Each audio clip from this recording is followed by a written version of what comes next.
sonde lambda, AFR, capteur à oxygène, sont des mots qu'on entend souvent dès lors qu'on parle de modifications sur les moteurs. Alors que ce soit le simple passage à l'éthanol ou une préparation mécanique dans le but de tirer plus de puissance d'un moteur, ces termes-là, en fait, sont des passages obligés. Le problème, c'est que on sait de quoi ça parle, on sait à quoi ça ressemble, mais on ne comprend pas tout. C'est un peu comme la fricandelle. On sait ce que c'est, on sait que c'est bon, mais on ne sait pas ce qu'il y a dedans. Aujourd'hui, je te propose de t'expliquer simplement ce qu'est une sonde lambda, à quoi elle sert, quelles sont les valeurs cibles à obtenir dans le cadre de telle ou telle préparation, et surtout, je vais te mettre en garde sur une mauvaise habitude pratiquée par les préparateurs. Alors, c'est pas de leur faute, mais de ce fait, il y a toujours des bêtises qui sont pondues, que ce soit sur les forums, dans les vidéos et partout ailleurs. Il y a une énormité qui est indiquée. Je vais remettre tout ça à plat et t'expliquer pourquoi ça s'est passé comme ça. Aussi, je te ferai une petite expérience là, un peu sur l'établi, pour te montrer l'évolution des valeurs des lambda en direct live de la combustion. Tu verras, normalement ça devrait être rigolo. Alors, la sonde lambda, tu vois, c'est ce petit artifice qui est vissé dans le moteur d'échappement. C'est aussi appelé sonde à oxygène ou capteur stoichiométrique. À quoi ça sert? Ça sert à mesurer le taux d'oxygène restant dans les gaz de combustion. Alors, pourquoi il est important de mesurer le taux d'oxygène dans les gaz de combustion? Pour chaque carburant, il faut qu'une certaine quantité d'air soit associée à ce carburant pour que la combustion soit parfaite. C'est ce qu'on appelle le ratio stoichiométrique. Et ce ratio stoichiométrique est différent selon les carburants qu'on utilise. Je te mets un petit tableau là juste après. Par exemple, le rapport stoichiométrique du sans-plomb est de 1 pour 14,7. En gros, pour 1 g d'essence, il faut 14,7 g d'air pour que cette combustion soit parfaite. Donc c'est ce à quoi sert cette sonde lambda, parce qu'elle permet de mesurer en sortie d'échappement la quantité d'air restante. C'est le meilleur indicateur à ce jour pour nous informer sur la bonne combustion à l'intérieur d'un moteur et a fortiori du bon réglage de celui-ci. Alors, de quoi est constituée cette sonde lambda? Cette sonde lambda est constituée d'une céramique en zircone à l'intérieur. La propriété de cette céramique, c'est qu'elle est capable de créer une différence de potentiel entre sa couche externe et sa couche interne. Et en gros, cette différence de potentiel va générer un courant électrique. C'est comme ça que la sonde lambda va envoyer son information. Je te fais une très courte parenthèse. Les sondes lambda, ça fait un bail que ça existe et il y en a de plusieurs générations. Je vais t'en citer deux grandes. Il y a les sondes lambda à bande étroite, donc ça ce sont les premières qui ont été créées, et les sondes lambda large bande. On va parler uniquement des larges bandes parce que ce sont les seules qui soient intéressantes aujourd'hui. Je vais aussi te parler du rapport qui existe entre la valeur lambda et l'AFR. Cette AFR qui est communément utilisée par tous les préparateurs tuneurs. Ils parlent initialement d'AFR, Air Fuel Ratio. Donc, en gros, c'est la richesse exprimée en valeur lambda multipliée par le rapport stoichiométrique du carburant concerné. Il y a énormément de tuneurs qui parlent encore en AFR. Alors moi je suis pas nécessairement pour, enfin disons que ça peut prêter vraiment à confusion de parler uniquement en AFR. Donc c'est pour ça que dans mes vidéos je parle uniquement de lambda. Parler en lambda c'est vraiment le meilleur moyen de ne pas se tromper. Les sondes à bande étroite, donc, au début de la lambda, ne peuvent donner qu'une valeur AFR comprise à peu près entre 14 et 15 au samplon. Ça fait une valeur lambda aux alentours de 0,9 à 1,1. Donc, tu as compris, on peut juste voir si on est à peu près bien réglé, si on est à peine un peu trop riche ou à peine un peu trop pauvre, mais on ne peut pas avoir la plage de visibilité est trop étroite. De ce fait, les sondes de large bande ont été développées et là on peut voir des lambdas qui vont de 0,65 à 1,50, ce qui permet de voir si tu es ou extrêmement riche ou alors extrêmement pauvre. Ce qui est important, ce sont les plages intermédiaires qui permettent vraiment d'être très efficient sur un moteur. On peut souvent avoir envie d'avoir un moteur extrêmement puissant, mais il faut avouer que c'est vraiment le comble que ce moteur, aussi puissant soit-il, soit capable de rouler sur un filet de gaz extrêmement pauvre, et de ce fait, il consommera vraiment beaucoup moins. Donc c'est là où la sonde lambda large bande prend tout son sens. Je t'ai dit que la lambda était constituée d'une céramique de zircone qui créait une différence de potentiel. Sur la lambda à bande étroite, cette différence de potentiel, elle crée un courant électrique entre 0 et 1 volt. Et sur une sonde lambda large bande, ça crée un signal électrique entre 0 et 5 volts. Pourquoi les tuneurs, les préparateurs parlent en AFR? Et pourquoi? Ce que je déteste, parce que parfois ça me brûle les oreilles un petit peu, alors ils n'y sont pour rien parce que c'est une mauvaise habitude, mais pourquoi continue-t-il de parler d'AFR? Alors, ces préparateurs, tuneurs et même dans le langage communément admis, on parle d'AFR parce que le rapport stoichiométrique du samplon, le carburant le plus utilisé sur des préparations moteurs, c'est de 14,7. Et en gros, en parlant d'AFR,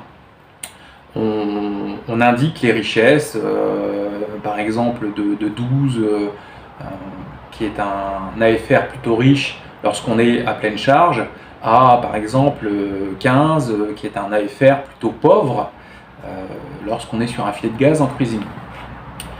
En gros, cet AFR, c'est pas l'info qui est donnée par la sonde lambda. La sonde lambda, elle donne un voltage. Ce voltage est traduit en valeur lambda, qui va de 0,65 à 1,50, en sachant que la combustion parfaite, c'est la valeur de 1. Et ce qui se passe dans les manomètres de lecture lambda, ou dans les microcontrôleurs qui lisent des valeurs lambda, il y a simplement un correctif qui est appliqué. En gros, pour une lambda de 1, ce correctif est de 14,7. De ce fait, le manomètre, lorsqu'il est à 1, il va indiquer 14,7.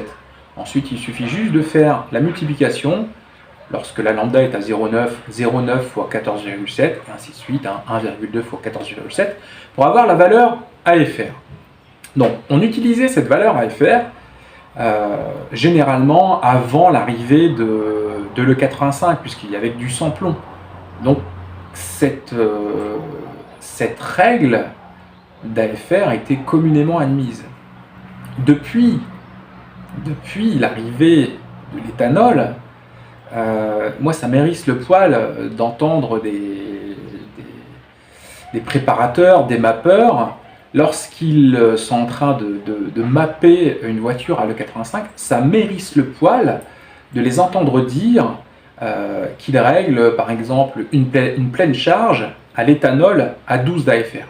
En fait, c'est une hérésie complète, parce que le rapport stoichiométrique du samplon, c'est 14,7. Mais le rapport stoichiométrique de l'E85, c'est 9,7. Donc tu comprends bien qu'il y a une grande différence entre les deux et qu'on peut pas, on peut pas dire qu'on règle une voiture à pleine charge à l'E85 avec 12 ou un peu moins d'AFR. En fait, une grossière erreur. Alors là où ces mappeurs ont du bol, enfin, c'est pas qu'ils ont du bol, beaucoup le savent, hein, mais moi ça m'embête de l'entendre en fait, hein, d'entendre dire bah là on est à 12 d'AFR pleine charge, etc. ou 12,50, donc on va se calmer parce que les injecteurs sont trop petits. Là où ils ont du bol, c'est que quand bien même la voiture est à l'E85, quand bien même la sonde lambda fonctionne, le manomètre applique un correctif basique et directement intégré dans le mano, c'est-à-dire multiplié par 14,7. Donc, dans tout ce schmilblick, malgré tout, ils ne sont pas dans l'erreur en termes de réglage mécanique. Parce que lorsqu'ils règlent une voiture, on va dire, elle est au ralenti à 14,7 pour faire tenir le ralenti, on est d'accord, hein, 14,7 au samplon, ça vaut une lambda de 1. La lambda de 1, pour la combustion parfaite, elle est identique quel que soit le carburant. Je t'avais mis le tableau tout à l'heure et je te le remets. Que ça soit du diesel, du samplon, de l'éthanol pur ou de l'E85, la combustion parfaite est à 1. Donc, ils ont du bol parce que en lisant en réalité 12,5 d'AFR sur leur mano, alors qu'ils utilisent de l'E85, en réalité, ils sont dans une lambda, alors 12,5 d'AFR, ça fait, je crois, dans les 0,8 quelque chose, bah, je te le mettrai plus précisément. En gros, voilà, leur réglage est quand même correct, mais c'est vraiment une hérésie d'entendre cette chose-là. Voilà, juste un exemple. Lorsqu'une voiture est à l'E85, et en phase de réglage, on va dire qu'à pleine charge, on va chercher à avoir 0,8 en valeur lambda, ce qui est une valeur assez riche. 0,8 en valeur lambda, au samplon, c'est égal à environ 12 d'AFR. Ok ? Donc en gros, lorsque tu règles une voiture au samplon, tu dis bah, je vais aller chercher comme valeur cible 12 d'AFR à pleine charge. Ok ? Donc ça, il n'y a pas d'erreur. Ce qui m'embête, c'est d'entendre lorsque les mappeurs ou autres règlent une voiture à l'E85, dont le rapport stoichiométrique est différent du samplon. Donc le rapport stoichiométrique du samplon c'est 14,7, celui de l'E85 c'est 9,7. Donc tu vois, c'est très différent. D'un côté, il faut 14,7 g d'air pour 1 g d'essence, de samplon. De l'autre, il faut 9,7 g d'air pour 1 g de 85. Donc tu vois, la quantité est très différente. Tu comprends aussi pourquoi il faut enrichir à l'E85. Moi, ce qui me dérange, c'est quand les gars, ils règlent une voiture à l'E85, ils disent ah bah là on est à 12 d'AFR quoi. 12 d'AFR, non, c'est pas possible. En réalité, leur réglage est pas mauvais, puisque les contrôleurs lambda ou les manomètres lambda appliquent en général un correctif de 14,7, sauf ceux qui sont réglables. Donc, lorsqu'ils vont chercher leur 12 d'AFR, leur pseudo 12 d'AFR, ils sont à 0,8 de valeur lambda, tu vois. Mais ces 0,8 de valeur lambda en AFR E85, c'est plus proche de 8 en réalité. Donc ils ont du bol, mais voilà, c'est dommage que par mauvaise habitude, on entende parler d'AFR correspondant à un réglage au samplon alors qu'on utilise une voiture fonctionnant à l'E85. Alors beaucoup en sont conscients et voilà, ils gardent leur habitude de réglage du samplon de l'époque. C'est dommage qu'ils ne la perdent pas, cette mauvaise habitude. Mais mais certains en sont complètement inconscients. Alors, ça pose pas de problème tant qu'ils utilisent un manomètre ou un contrôleur qui est dans lequel est appliqué un correctif de 14,7, mais plus on avance dans le temps et plus on aura des contrôleurs lambda ou des manomètres lambda qui sont paramétrables, c'est-à-dire que tu peux choisir le carburant avec lequel tu roules. Et donc là, s'ils choisissent la valeur correctif, la valeur de correction E85, juste en paramétrant E85, et si ils règlent leur voiture avec la mauvaise habitude d'AFR au sans-plomb, là ils vont être excessivement pauvres et ils risquent de casser des voitures. Moi, c'est pour ça que je parle uniquement en valeur lambda. Au moins, on est sûr de ne pas se tromper quand tu passes d'un carburant à l'autre. Ça évite de dire des bêtises. Alors, je te donne quelques valeurs en lambda cible en fonction de certaines mécaniques. Alors, c'est global et général. Les valeurs dont je vais te parler, ce sont des valeurs où on ne risque rien, où on ne risque pas de casser de moteur, où on ne risque pas de laver trop les cylindres par excès d'essence. Je vais te parler globalement de trois plages de fonctionnement du moteur au ralenti, en cruising sur un filet de gaz lorsque tu effleures la pédale d'accélérateur pour rouler à une vitesse constante sur l'autoroute, tout ce que tu veux, en campagne, pas très vite. L'important c'est que tu accélères très peu sur l'accélérateur, et à pleine charge, c'est-à-dire dès lors que tu écrases la pédale pour monter dans les tours et chercher une grosse puissance. Enfin, en gros, pleine charge à l'accélération. Alors, sur un moteur Atmo ou sur un moteur turbo, on va dire d'origine, en tout cas dans une config proche du constructeur, on cherche à avoir une valeur lambda au ralenti entre 0,9 et 1.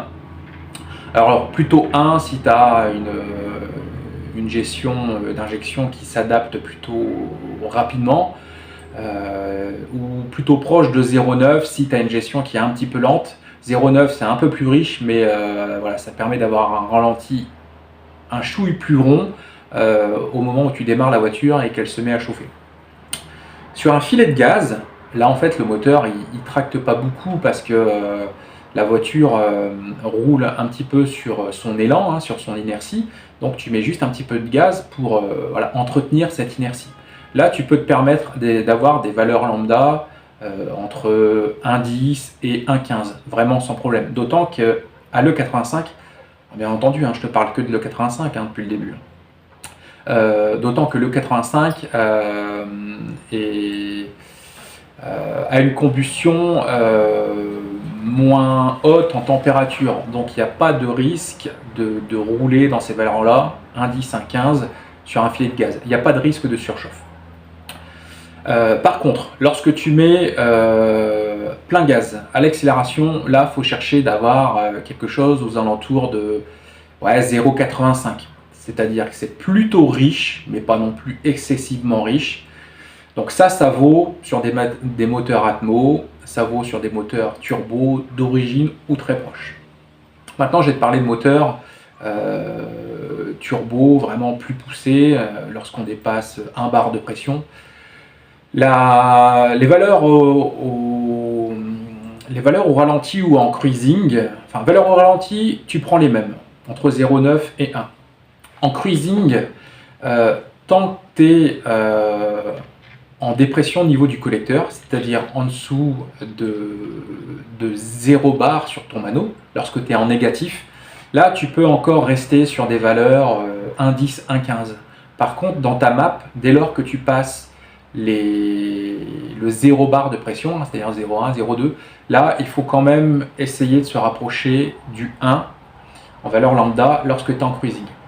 Et par contre, là où c'est vraiment différent, lorsque tu as vraiment beaucoup de pression de suralimentation et sur un moteur vraiment très très puissant. Là, il faut chercher à avoir des valeurs lambda en dessous de 0,80, ouais, 0,75, 0,70. Alors après, c'est vraiment du cas par cas, je ne peux pas te donner de chiffres. Et les mecs qui mappent ce genre de moteur savent ce qu'ils font. Mais là, dans ces valeurs lambda, on peut chercher quelque part à injecter plus de carburant, non pas pour améliorer une richesse, mais pour refroidir en fait. Parce que l'excès de carburant permet de refroidir piston et chambre de combustion. Mais je ne vais pas m'étaler là-dessus, c'était pour te donner des valeurs cibles. Donc voilà pour ces valeurs cibles. Maintenant, ce que je te propose, c'est qu'on fasse une petite expérience ensemble, là sur ma servante. Je t'ai fait un petit montage, tu vas rire, pour qu'on voit en direct live variation de valeur lambda prise sur une lambda large bande directement au cul de la combustion, tu vas voir. Bon, on va essayer de mener une petite expérience ensemble, voir comment les valeurs lambda évoluent en fonction de l'apport en oxygène.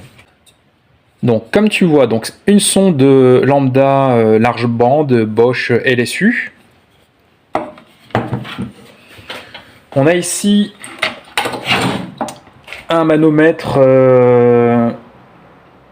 pareil large bande de la marque PLX, son contrôleur qui est nécessaire pour le faire fonctionner. Là tu vois par ici on a une alimentation comme ça que j'ai reliée à une batterie au sol.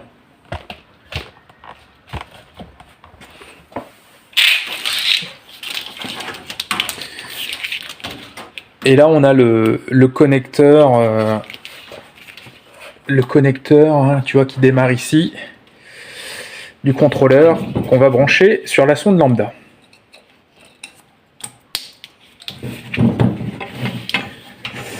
Alors pareil hein, je fais pas de placement de produit. Tu vois ça c'est un manomètre PLX. Mais c'est parce que c'est un mano que j'ai acheté d'occasion là à pas cher, qui est assez efficace et fiable en termes d'information. Par contre c'est assez encombrant parce que tu vois tu as un contrôleur là à la boîte rouge, tu as une foule de câbles qui est assez épais. Moi je m'en sers, c'est un peu mon analyseur de richesse volant.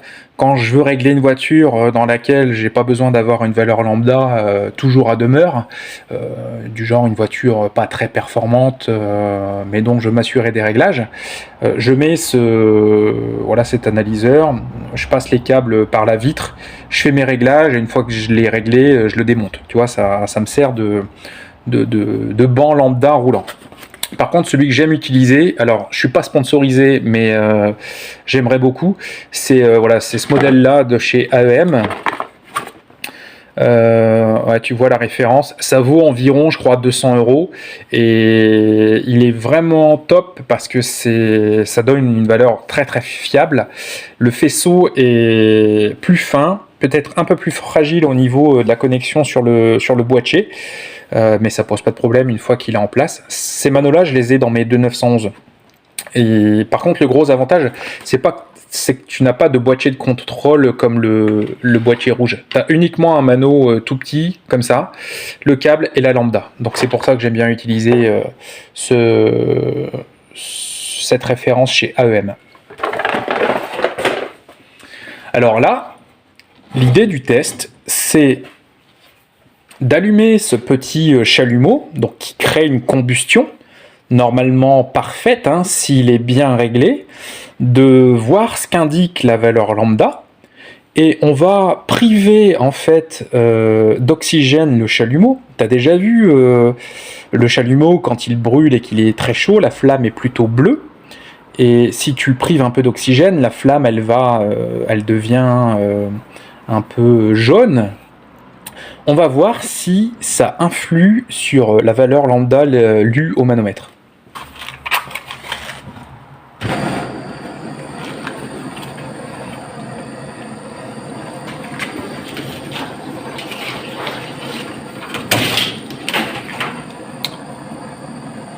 Est-ce que tu distingues la flamme? Donc là, tu vois plutôt pas mal la flamme. Elle est, on va dire, assez bleue, donc on suppose que la combustion est plutôt correcte. Et donc tu vois, sur le chalumeau, il y a des petits trous là tout autour. Et là, tu vois la flamme, hein, elle est...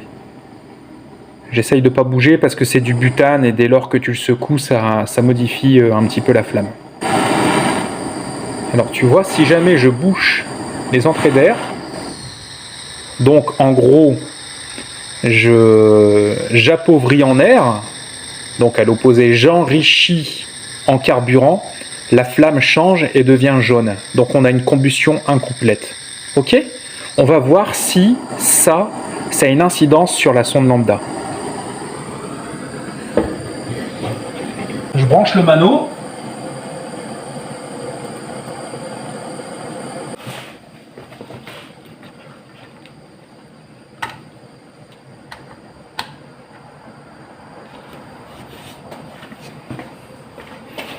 Donc là, tu vois, on a une valeur lambda qui se stabilise aux alentours de 1,04. On va voir ce que ça donne si on bouche les entrées d'air et de ce fait, on appauvrit en air, sous-entendu qu'on enrichit.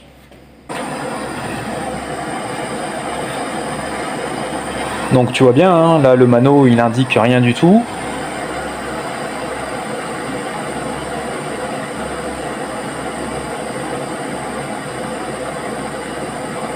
Là je suis plutôt plein gaz, hein, tu vois, il nous indique une... Et là, plus de carburant, il nous indique pauvre. Tu vois, LEAN, c'est pour L-E-A-N en anglais, un pauvre.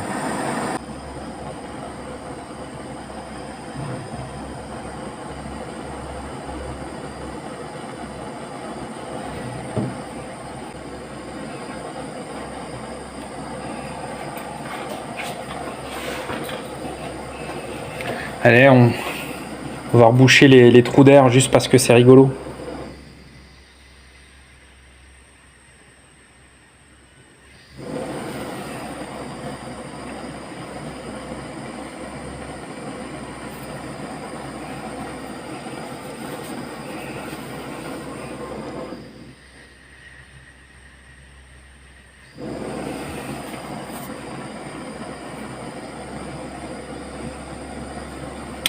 Donc ça se passe de commentaires, hein. Tu vois que la lambda réagit dès lors qu'on amène moins d'air, de ce fait ça enrichit, la lambda tire vers le zéro.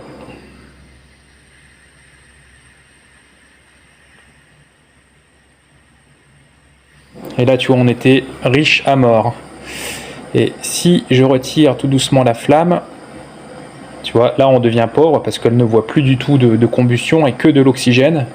Je vais la ramener tout doucement.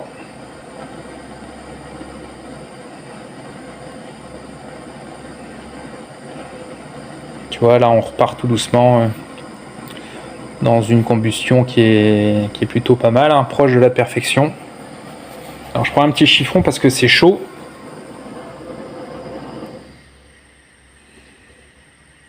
Et voilà, on enrichit.